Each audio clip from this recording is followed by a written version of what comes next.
This is another enzyme with a different active site to the previous one. And these here are substrate molecules. So enzymes can break molecules down into smaller molecules, or enzymes can build larger molecules from smaller molecules. So what this enzyme will do is build a larger molecule from these substrate molecules. So the substrates will bind the active site, and the enzyme will build larger molecules from the smaller molecules. So as you can see here, a larger product is made. So this is the enzyme. This is the active site of the enzyme. These are the substrate molecules. So these are the substrate molecules that bind the active site of the enzyme, which then form the enzyme substrate complex.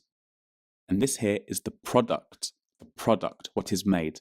And this is still the substrate because it hasn't been changed into a different product. Enzymes are biological catalysts. They speed up the rate of reactions in your body.